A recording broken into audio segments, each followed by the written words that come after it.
I've seen candidates getting frustrated or even cried, not because they have a low JAMB score, but because they have done their registration wrongly or they have made one mistake or the other. So in this video, I'll be discussing with you things you need to know even before you lay your hand on the JAMB registration form. I do get tens of messages every month, candidates asking me they have made one mistake or the other and how they could rectify it. I won't want you to make such mistake, and that is the reason why I want you to watch this video from the beginning to the end so that you won't miss anything out. This is how we're going to do it. I'll be discussing 5 policies that JAMB has made and how that could lead to you making mistakes and how you could avoid them. So stay with me till the end of the video. The very first thing I will talk about is the usual of NIN and profile code. This thing actually works hand in hand, the NIN and the profile code. It is no more a news that there is no JAMB registration without national identity number. But the issue here is that people made mistakes while registering their NIN, and when they did their JAMB registration, the mistake will actually be replicated. This is what I'm trying to say. I've gotten several messages, people saying I have made a mistake during my JAMB registration, or the person that did the JAMB registration for me made a mistake in my names or date of birth, state, or local government. Then what you should actually know right from now is that there won't be such a mistake in your JAMB registration if there is no such a mistake in your NIN registration. So here is the point.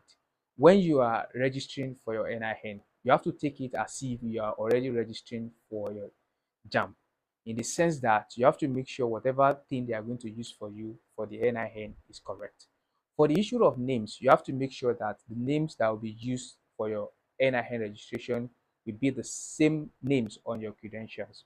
What I will advise is that whenever you want to register for your NIN, give any of your credentials to the person so that the person can use exact details on that credential for the registration. For example, you could give your O-level results so that the names on your O-level results will actually be replicated. And also maybe you can actually give your birth certificate and all of that to the person so that the person could actually replicate exactly the same thing on those credentials in your NIN registration. I've seen a lot of people that have made mistakes. They have been able to solve the problem with the NIN, but till today, there is no any approval of the changes on the JAMB port. You could actually save yourself a lot of frustration that you can experience due to the issue of mistakes in your NIN registration that could lead to a mistake in your JAMB registration. This is very, very important, and you have to take a very good note of it. Don't forget to like this video so that it can reach a large number of people to benefit them as well. Profile code and profile creation. This is it. After you have registered for your NIN, you have to create something called profile code. This Before you can create this profile code, you need to have your NIN, and you can create this profile code by sending your NIN number, that is the number you've gotten from your NIN registration, to 55019, and a profile code will be sent to your phone after 15 naira has been deducted from your SIM card, or how will I put it. Now, this is where people made mistake when it comes to the issue of profile code creation. You know, for you to be able to get your profile code, like I said earlier, you have to use a phone number. Now, this is the problem. People doesn't care when they want to do this profile code. The only thing they want to do is that they want to get the profile code and do the registration. So in most cases, people made mistake of using other people's phone number, like their parents, their auntie, uncle, or even their brothers, and all of that. Now, I want to tell you in this video that you have to use your own personal phone number. If you don't have, try to get one, because as soon as you have used this particular phone number to create a profile code, it will be tied to your JAMB profile. It will be permanent, like you can't even change it. In fact, one of the things you can never change as far as JAMB profile is concerned is phone number. So don't make the mistake of trying to use someone else's phone number for your JAMB registration so that you could avoid unnecessary frustration in the future, because you are going to be needing this almost every time. So you have to make sure you supply correct details for your NIN and use your actual phone number, your own personal phone number, for the profile creation. Another thing that actually goes with this is the issue of profile creation, which means after you have gotten your profile code, the next thing is for them at the registration center to create a profile. They need an email, I mean a working email. Now, this is actually where people made mistakes when it comes to the issue of email. If you do not have a working email before you proceed for the registration, when you get there, they might not want to go through the process of creating email for you.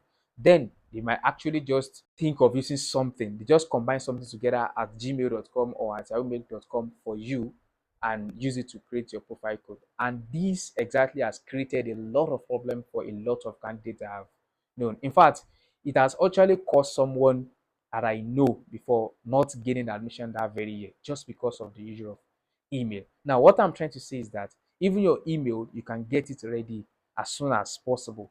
This email can be created on anybody's phone. It can be your mother's phone, it can be any of your parents' phone, your brother's phone, or even cyber cafe. So the next thing is the issue of O-level policy. The O-level policy is very simple and straightforward. And the policy is that no O-level result on JAMB portal, no admission for candidates. And this issue of O-level result on JAMB portal actually starts during the registration. So you have to know and understand this right from now.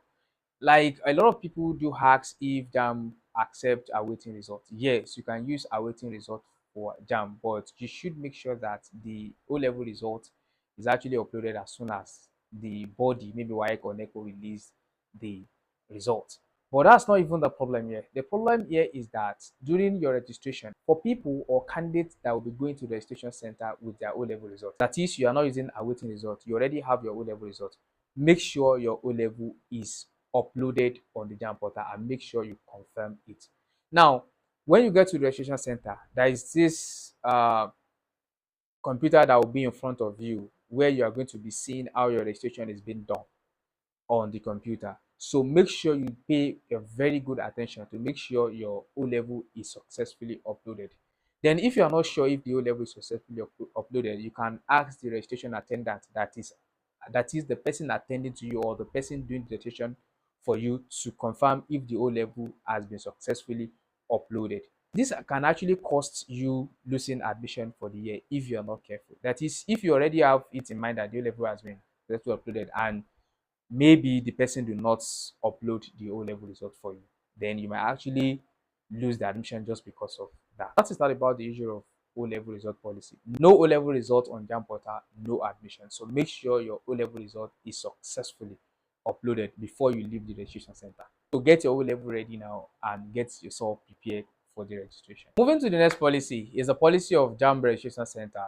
I think it's also not a news, or maybe you are hearing it for the first time. JAMB registration can only be done in JAMB accredited CBT centers or JAMB offices across the nation. Before the main registration itself, you have to create your NIN, you have to create your profile code, you have to create your email, you have to check your O-level results and get it printed and all of that. All these things can actually be done before you even go to the registration center. It is not compulsory that you do all these things at the JAMB registration center, because if you are going to do all these things at the JAMB registration center, this can actually come along with mistakes. So make sure you have already gotten all this available before you even go to the JAMB registration center, so that when you get there, the only thing you are going to be doing is the JAMB registration itself. But the JAMB registration itself, I mean the actual registration, cannot be done anywhere except the JAMB accredited CBT centers and JAMB offices across the nation. The JAMB registration itself can only be done at the accredited CBT centers and JAMB offices across the nation. So don't let anybody fool you by telling you that they can do the registration for you. So make sure you are visiting an accredited CBT center or JAMB office for your registration.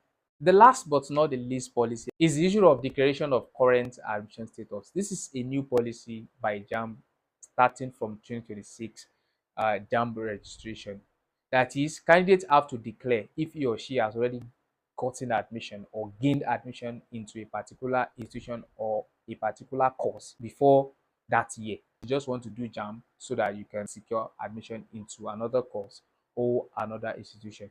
You have to make it clear. The reason why I bring this up is that I actually want you to be aware. If you have gained admission already and you still want to obtain the JAMB form, make sure you fill this out, because that can actually be the new problem for candidates, new problem arising for candidates that will decide not to fill that. Don't forget to share this video to anyone you think that might be in need, and also don't forget to subscribe to this channel if you have not. Very important. Don't forget to like this video so that it can reach a large number of people to benefit them as well. See you in another interesting one. Bye for now.